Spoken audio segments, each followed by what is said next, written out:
we celebrate our Mother's Day. Kaya mga kapatid, smile naman sa mga mother dyan, no? Kaya mga kapatid, no, na i-appreciate natin sino ba yung may mga anak na dito. Amen? So may mga anak na dito, mga mothers, na amen, hallelujah, huwag mo nyo ikahiya na kayo ay isang nanay, no? Huwag nyo ikahiya kasi nga mga kapatid, we appreciate you. Kasi nga, yung binigay sa atin ng ating Panginoon today, na siya, na para sa mga magulang, no? Para sa mga mabuting ina, na pinagkaloob ang kanilang anak niya sa Panginoon. Amen? Kaya mga kapatid, today, na sa mga nasa online dyan, no? Happy Mother's Day. Kaya mga kapatid, today, na i-announce ko din, no? Na ibinabati ko din yung happy third wedding anniversary sa aking wife, no? Si Lisel Juanete Riales, na 3 taon na po kami. Amen? Hallelujah. Kaya mga kapatid, tuloy-tuloy lang mag-grow sa panampalataya. Kung walang Panginoon sa buhay, no, sa sentro sa buhay ng Diyos, hindi kami magtatagal. Amen? Kaya kasi nandun yung sentro ng Diyos sa aming buhay. Kaya mga kapatid, salamat, no, sa bawat isa. Amen? Hallelujah. Kaya mga kapatid, today, dito itong scripture natin today. No? Amen? Hallelujah. Tayo tumayo. Basahin natin. Sabi dyan, tayo tumayo mga kapatid. Proverbs chapter 31 verse 25 to 30. No? She is clothed with strength and dignity. She can laugh at the days to come. She speaks wisdom and faithful instruction in her tongue. She watches over the affairs of her household, does not eat the bread of idleness. Her children arise, call her blessed. Her husband also, and he praise her. Many women do noble things, but you surpass them all. And lastly, charm is deceived, and the beauty is fleeting, but a woman who fears the Lord is to be praised. Hallelujah. Mga kapatid, salamat no sa binigay sa akin ng ating Panginoon. Kaya kayo manalangin. Yes, hallelujah, Lord God. We worship you. We glorify your name, Lord God. Lord, salamat, Panginoon o Diyos, sa ibinigay mo, Panginoon, sa akin, Panginoon o God, yung nawa, Lord, itong words na ito, Panginoon o God, na ma-encourage pa, Panginoon o God, ang mga ina ng tahanan, Panginoon o God. Nawa, Lord, na ikaw ang manguna sa kanilang buhay, Panginoon. Help me, Lord God. Guide me, Panginoon. I know, Lord God, hindi ako marunong, Lord God, but your wisdom upon me, Lord God, nandun, Panginoon o God. Lord, salamat, Lord. Sa matagal, Panginoon o God, na nakabakasyon ako, Lord God. Lord, I pray, Father God, na use me, Panginoon o God. Your words, Panginoon, nawa, Lord God, na hindi yung kahinaan ko, hindi yung kalakasan mo, Panginoon o God, ang makikita sa akin, Panginoon. I know, Lord God, na ikaw ang sentro sa buhay ko, Panginoon. I know, Lord God, na nawa, Lord, I pray, Father, also, Panginoon, sa makikinig, Panginoon o God, nawa, Lord, na ikaw ang magbibigay sa kanilang ng wisdom, Panginoon o God. To know these words, Panginoon o God. Thank you. Binabalik ko lang ang Panginoon, O God, yung salita mo para sa iyo, Lord God, na pinakamataas na papuri, parangal, papasalamat sa pangalan ni Jesus. Amen at amen. Hallelujah. Kaya mga kapatid, sabi dito, sabi pa yung umupo, amen, hallelujah. Mga kapatid, no? Kaya parang naninibago. No, pag nag-preaching kasi matagal na, 3 buwan eh. Amen? Naninibago ako sa pag-preach, mga kapatid. No? Kaya nga, hayaan nyo na lang ako, no?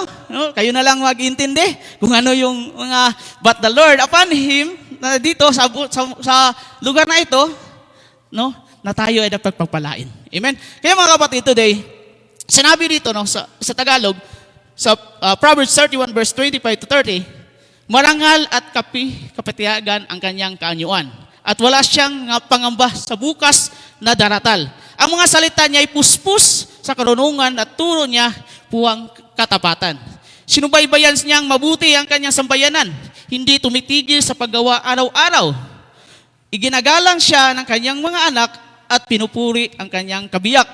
Maraming babae na mabuting asawa, ngunit sa kanya'y nahihigit ka. Amen? Mandaraya ang pag-akit at kumukupas ang ganda.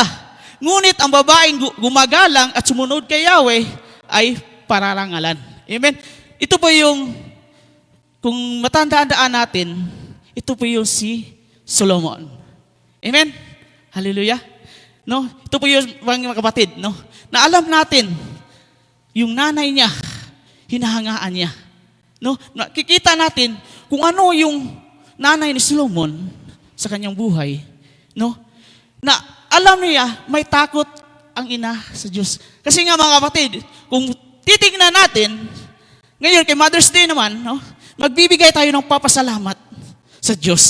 Sa mga ina, mga ilaw, sa tahanan, tagapag-aruga, dakilang halimbawa sa pag-ibig at sakripisyo.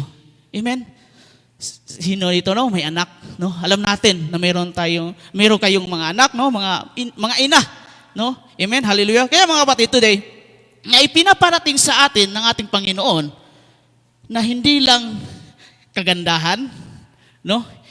Hindi lang, kasi nga mga kapatid, no? Meron kasing mga ina na hindi sinusuportahan yung anak. Amen? Hallelujah. Kaya mga kapatid, hindi madali ang pagiging ina. Hallelujah. No? May pagod, puyat, at sakripisyo. Amen? Alam natin mga kapatid, kung ano yung sakripisyo ng isang ina sa kanilang mga anak. Amen? Gagawin lahat para mabuhay yung anak. Amen? Alam natin, patuloy silang nagmamahal at nagsisilbi sa kanilang anak at asawa. Amen? Kaya mga kapatid, today, dapat natin i-appreciate yung mga ina natin. No? Pagod, puyat, nandyan na siya lahat. Amen? Kasi alam natin mga kapatid, a mother's love served as one of God's most powerful earthly reflection. Na ito mga kapatid, ang isang ina ay nagre-reflect sa Panginoon Diyos. Bakit? Kasi nga mga kapatid, nandun yung sakripisyo, pag-aalaga sa kanyang anak. Ganon din ang Panginoon sa atin. Amen?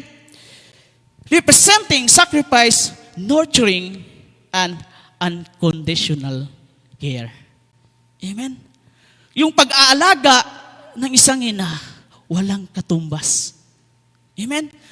Kaya mga kapatid, ipakita natin sa mga ina na dapat silang is to be praised. Dapat parangalan natin sila. Mga kapatid, no? And the title of this message, The Heart of a Mother. Ano yung puso ng isang ina? Ano yung makikita sa puso ng isang ina? O ano man ang puso ng isang ina na maka-Diyos na ina? Amen? Sinasabi dito, ano ba yung makikita natin sa puso ng isang ina? Amen? In Mother's Day, sabi dito, is the reminder to honor and appreciate. Amen?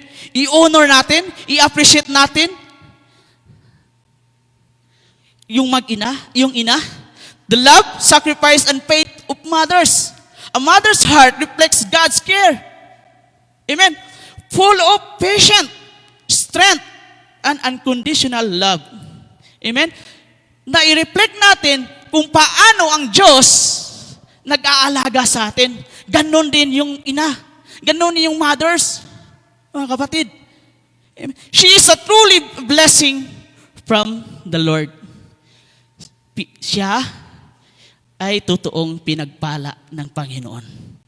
This circle, no, na tayo, alam natin, sa lahat ng mga nanay, we appreciate you. Amen?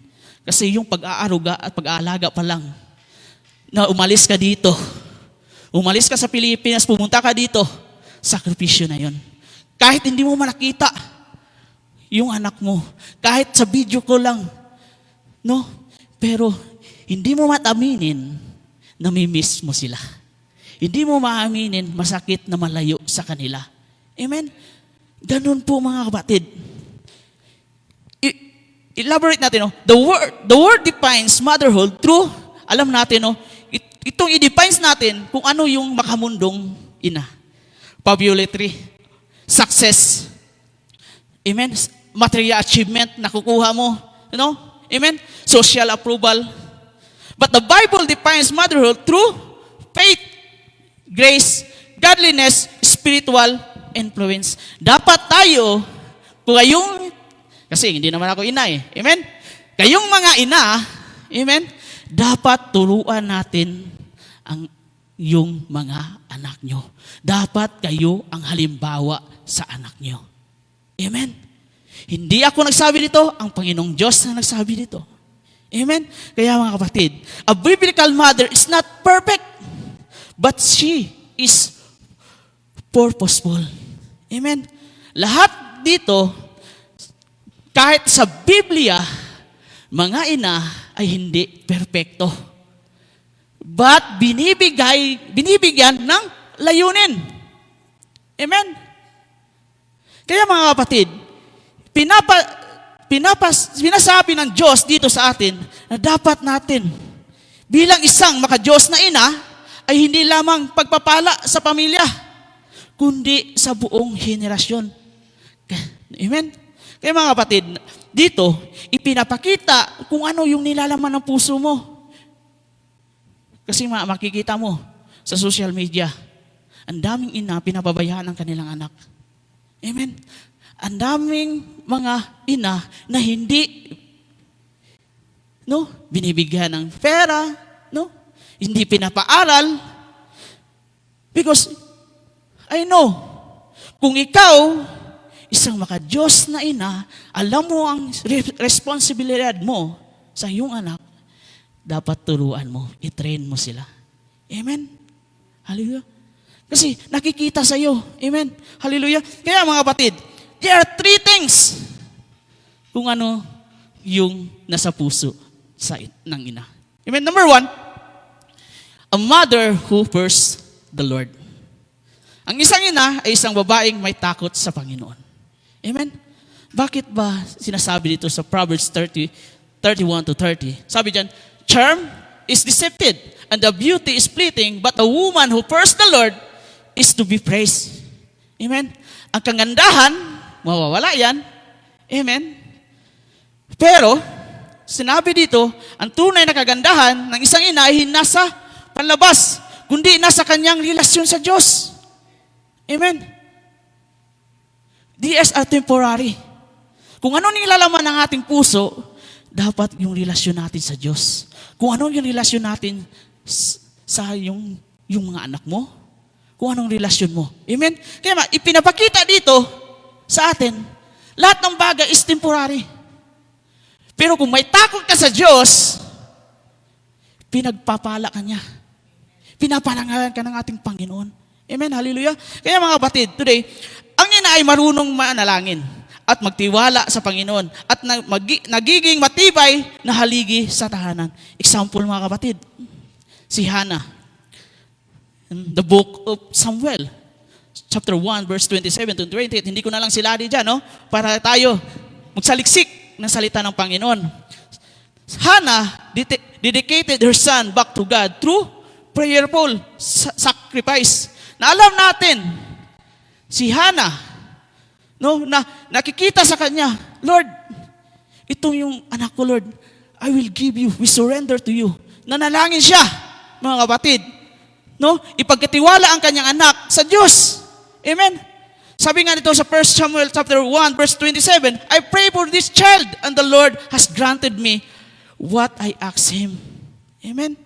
Kaya mga kapatid, tayo mga kapatid, sa hindi nakakaalam, bago pala yung wife ko sa Qatar, dati caregiver siya doon sa Qatar, ako dito, sa online lang kami nag-meet, sa online lang kami, nag-communicate after 2 years namin, nag-meet. Yes, LDR po yun mga kapatid. Nung babakasyon na siya, babakasyon din ako. Amen? Kasi nga, meron ng commitments sa amin na isa't isa. Amen? Kasi pinag-pray ko, kung sino man, Lord, ang ibibigay mo sa akin, Lord, yun yung papakasalan ko, Lord. Nung dumating lahat na, ibinigay ko. Kaya nga mga kapatid, nung dumating kami sa Pilipinas, kinuha ko yung pamilya ko, dinala ko sa kanilang bahay. Ang layo nun. Mindanao to, Visayas. Amen? Kaya mga kapatid, nung kami nagpakasal na kami, Lord, I pray, kung bibigyan mo kami ng anak, isa lang yung pinapanalangin ko, Lord, I pray na lalaki sana, Lord. ang kanyang tatay nagpray na lalaki na ibibigay sa amin. Praise God, lalaki ang binigay sa amin. Amen? Kaya mga kapatid, yung prayer, that is a powerful. Amen? Ganon si Hannah mga kapatid. Amen? Hallelujah. Kaya mga kapatid, na tayo, kung ano man yung pinagdaanan natin, kung ano man yung kalagayan natin ngayon, kung ikaw isang ina, ipag-pray mo yan. Dapat yung anak mo ay kung ikaw man, mga kapatid, kung ikaw may bilang isang ina, na ngayon, nandito ka na ngayon sa church na yun, dapat ituro mo din sa kanila kung gaano kabuti ang Panginoon sa buhay mo. Kung gaano ka pinagpala ng Panginoon sa buhay mo, dapat ituro mo din sa anak mo. Amen? Kaya mga kapatid, we are not here to be righteous. Hindi tayo perfecto nandito. Ako, tayong lahat dito sa mundong to, we are worldly. Nandito tayo sa makamundo. But nandito tayo to glorify Him. Glory to glory. Nagbabawas tayo ng kasalanan. Amen? Ganun mo mga kapatid. Na walang perfecto sa mundong ito. Amen? But kung gaano ka natatakot sa Diyos, dapat wag mo lang pabayaan yung anak mo, kung sino nagpabaya sa anak, no? Kung may takot ka sa Panginoon. Because kailangan natin, mga kapatid. Amen? Hallelujah. And number 2, sabi dyan, a mother is a loving and sacrificing. Amen. Totoo naman, siguro. Amen. Mapagmahal at maging sakripisyo ang isang ina. No? Ang pag-ibig ng isang ina ay larawan ng malasakit sa pagmamahal ng Diyos. Handa siyang magsakripisyo para sa kapakanan ng kanyang pamilya. Amen. Kahit walang-wala ka na, no? Basta may ibibigay ka sa pamilya at sa anak mo. Amen? Kaya mga kapatid, sino ba nag-aaral na mga anak dito? Amen? Pag nakita mo, yung anak mo na hihingi sa'yo, na hindi mo maibigay, napakasakit, di ba? Pero mga kapatid, kung dapat ibigay natin sa kanila yung wisdom. Ibigay natin yung pag-aaral ng Diyos sa kanilang buhay. Amen? Kaya mga kapatid, no, sinasabi dito in Proverbs chapter 31 to 23, she watched over the affairs of her household and does not eat the bread of idleness. Sinubaybayan niyang mabuti ang kanyang sambahayan at hindi tumitigil sa paggawa araw-araw. No? Alam natin, mga ina na nandyan sa online at on-site, no? Alam ko, gaano nyo kamahal ang inyong anak, gaano nyo sakripisyo ang inyong anak, no? Sa buhay nila. Kaya mga kapatid, dapat natin ipakita sa kanila na mahal natin sila. Amen? Hallelujah.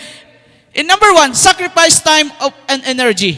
No? Mothers often put professional ambition, hold justing, exalting, schedule, sacrifice, rest, personal time to be present. No? Alam natin, yung time, no? Yung time na gusto mo silang makausap, yung anak mo, kahit na madaling araw dito, umaga doon, nandyan ka pa rin. Amen? Nakasubaybay ka sa kanila. I-sacrifice mo yung time at energy mo para sa kanila. Amen? Kasi mga kapatid, kung pababayaan nyo ang kanyang mga anak, baka lumihis sa landas. Dapat nakatutok para tayong teacher, mga kapatid. No? Dapat nakatutok tayo sa kanila. Ganun po, mga kapatid. Sacrifice and self. Si Hannah, example ko kanina, he sacrificed a deepest desire, dictating her long-awaited son, Samuel. No? Ilang taon, no? Bago siya. Alam natin, sino ba yung nakakilala kay Abraham? Amen. Nakilala natin. Di ba? 75 years old si Abraham. No? Si Sarah, no? Na alam natin na binigyan sila ng anak ni Isaac. Bakit na-delay ng 25 years? No? Kasi mga kapatid, no? Dinelay ng Panginoon kasi nga, mga kapatid, yung faith ni Abraham, na akala nila na hindi na makakaanak si Sarah. Amen? Kasi nga, matanda na eh. Amen? But dinelay ng Lord, pero binigay pa rin ng ating Panginoon. Amen? Ganun po mga kapatid. Madaming example sa biblical na mabuting mga ina. Amen? Protecting and persevering, no? Nakilala natin si Jochebed, ina ni Moses. Amen? Ay naging natapang upang maligtas ang kanyang anak. Amen? Pinaanod niya yung anak niya. Kasi yung time na yon, lahat ng mga lalaki papatayin ng mga unang anak. Amen? Kaya mga kapatid, how to be sacrificed and loving your child as a mother. Paano ba natin sila mahalin? Paano ba tayo magsakripisyo sa kanila? Amen? Dapat ipakita natin sa kanila yung pagmamahal. Amen? Kaya mga kapatid, nandito tayo. No? Na pinapaalahanan tayo ng Panginoon, yung pagmamahal ng ina ay malaking epekto sa paglaki ng panampalataya ng mga anak. Amen? Hallelujah. Yung pagmamahal mo, kung meron kang tinulo ng mabuti sa anak mo, doon yun yung panampalataya ng anak. Susundin at susundin ka. Amen? May mga single dad and may single mommy. Amen? Amen? Kaya mga kapatid, tanay, no? Na po inatay. Amen? No? Inatay. Ina at saka tatay. No? Amen? Sa kanilang mga anak. Bagos mga kapatid, i-provide natin sa kanila yung pagmamahal. Kahit wala na silang yung katuwang sa buhay, no? Kung ikaw ikaw na nag-iisa, i-provide mo pa rin sa kanila. Ituro mo pa rin sa kanila yung tamang landas. Amen? Para ikaw yung ihemplo nila. Amen? Madami man, no? Madami man nagkakataon na ganyan. Pero I praise God sa mga mabubuting ina na nandito ngayon at sa online. Amen, hallelujah. Kaya nga sabi dito, no, in Isaiah chapter 49 verse 15, sabi niyan, can a mother forget the baby and her breast and have no compassion of the child she has born?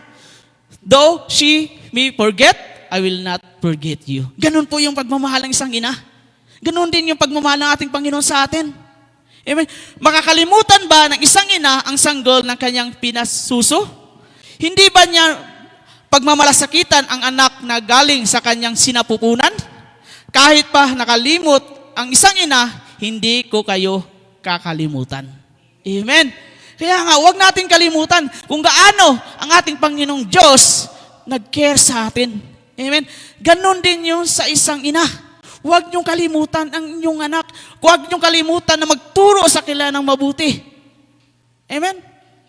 Kaya mga kapatid, someday, sabi nga dito sa social media, no? Someday, feel full. Someday, they feel heavy. Mabigat. No, hindi araw-araw masaya. Hindi araw-araw din mabigat. But both can exist and you're still a good mom. And, hallelujah. Kaya mga kapatid, paliho lang yan. Mabigat man o hindi mabigat, but you are still a good mom. Dahil mabuti kang magulang sa mga anak mo. Amen?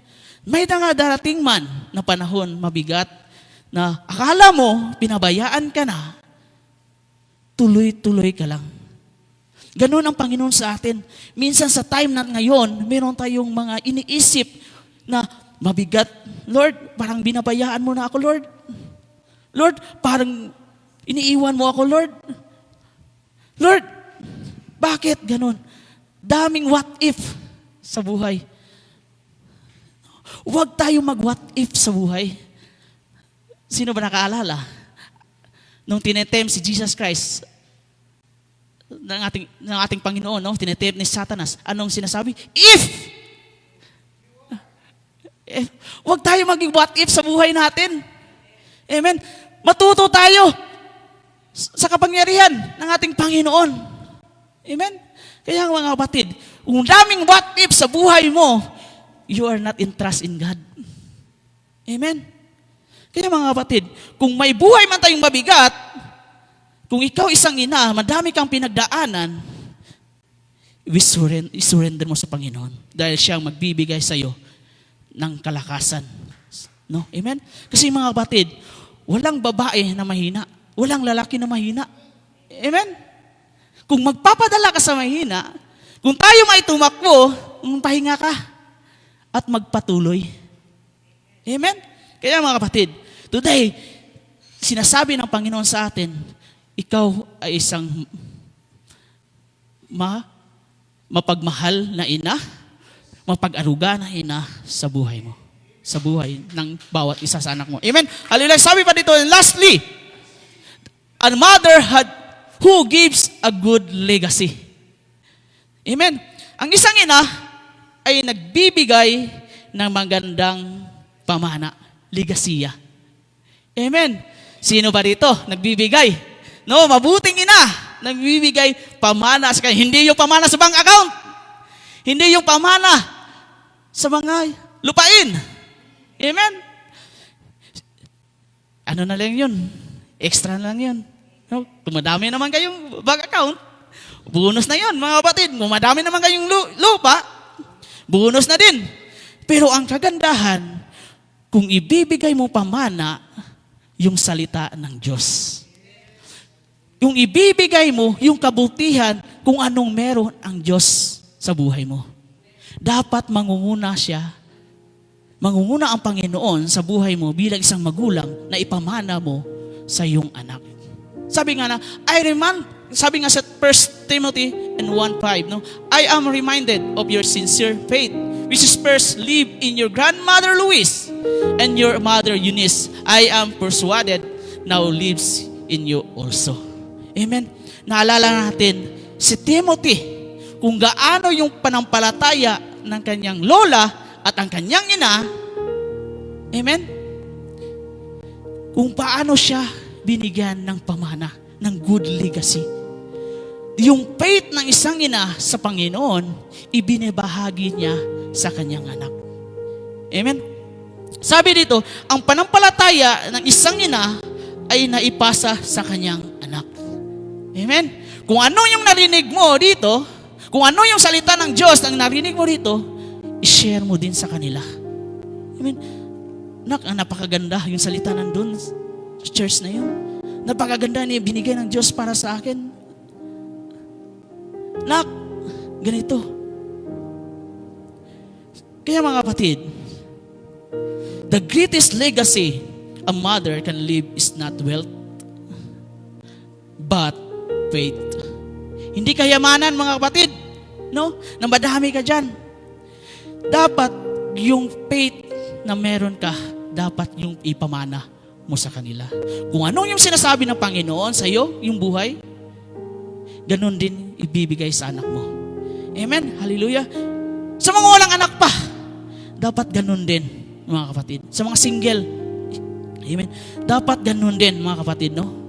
Na dapat natin ipakita sa kanila yung ibinigay na pamana sa ating Panginoon, dapat ganun din ibibigay natin sa kanila. Amen? Maaring mawala ang kayamanan, pero ang makadiyos na halimbawa ay manatili habang buhay. Lahat ng bagay ay mawawala, pero yung ipinamana mo, yung panampalataya mo sa anak, ay habang buhay na dala nila sa kanilang henerasyon. Amen?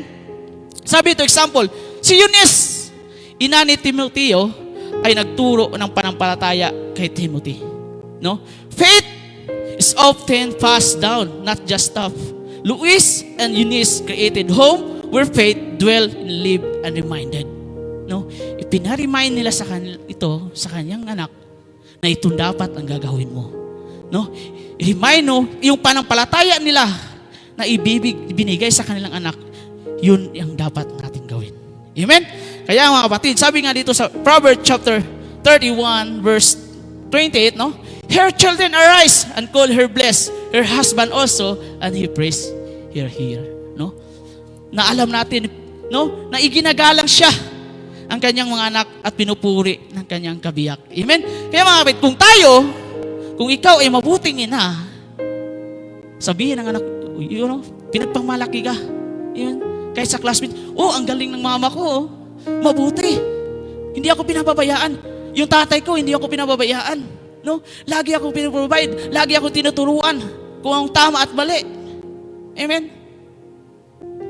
Kasi makikita sa anak, sa'yo na. Kung ano yung nakikita ng anak sa'yo, ganun din yung susundin niya. Amen? Kasi nga mga kapatid, no, dapat mga kapatid, kung tayo bilang isang ina, turuan natin ng magandang kinabukasan, magandang turo para sa Panginoon, ang ating anak. Huwag natin turuan yung anak. Meron ba yung nanay na bibigyan ng ahas ang kanyang anak? Amen? Nasa salita ng Diyos yan. Hindi. Bibigyan mo ng mabuti ang iyong anak para sa ikakabuti niya. Amen?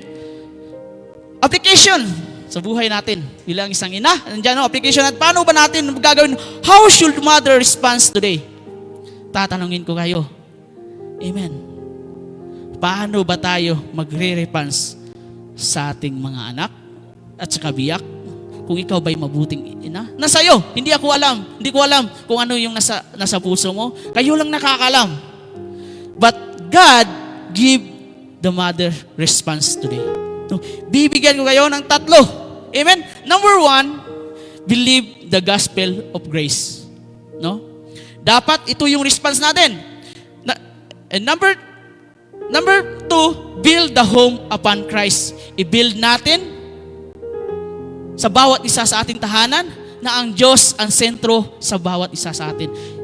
Ang Diyos, si Kristo, ang nananahan sa bahay niyo. Amen? And lastly, bring children to God's Word. Amen? Kung ikaw may single pa, kung ikaw may anak na, bibigyan mo ng salita ang iyong anak, ng salita ng Panginoon. Kasi mga kapatid, alam natin, kayo ang nagdadala sa iyong anak. Amen?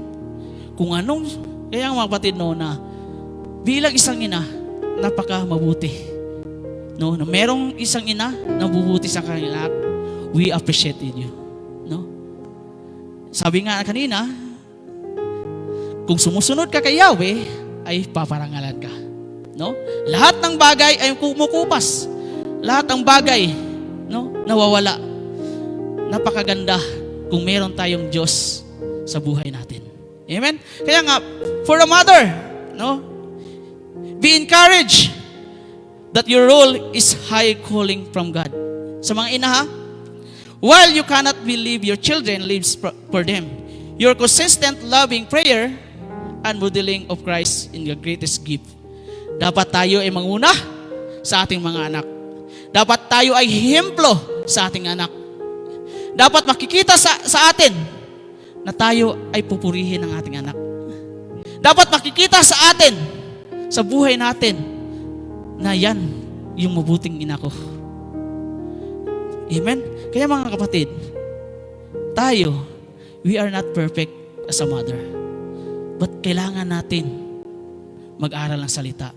Para sa atin, gusto natin makita sa ating anak na maisunod nila kung ano yung Panginoon sa buhay natin. Amen? Kaya mga kapatid, let's stand. No? Tayo tumayo. Yes, O Lord. Kaya nga balikan ko yung ating text. Proverbs chapter 31, verse 33b. But a woman who fears the Lord is to be praised. Amen. Hallelujah. Palakpakan natin ang salita ng Panginoon. Yes, O Lord. Dakilang Diyos. Salamat, Panginoon, O God. Lord, I pray, Father God, today. Salamat, Panginoon, sa iyong salita, Lord. Salamat, Lord, sa mga ina, Lord, na nandito sa online at on-site, Lord God. Lord, salamat sa kanilang pagmamahal, sakripisyo, Lord God, nurturing, Panginoon, O God, teaching, Lord, sa kanilang mga anak, Lord. Lord, I know, Father God, sa kanilang buhay bilang isang ina, Lord, mahirap, Panginoon, mabigat, Panginoon, O God, Lord. But because, Lord, meron kaming Diyos, meron silang Diyos, Lord God, na gumagaan ang kanilang buhay, Lord God. I pray, Father God, sa mga ina, Lord, nawa, Lord, na hindi sila mawala ng pag-asa, Lord. Kahit malayo man sila, Lord, sa kanilang mga anak, Lord, I pray, Father God, sa kanilang buhay, Panginoon, O God. I-build mo sa kanila, Panginoon, O God, yung faith, yung strength, Lord God, yung relationship, Lord God, sa kanilang mga anak, Lord. I pray na ikaw lamang ang Diyos, sentro sa kanilang buhay, Panginoon, O God. Salamat, Lord. Dahil alam namin, Panginoon, because, Lord,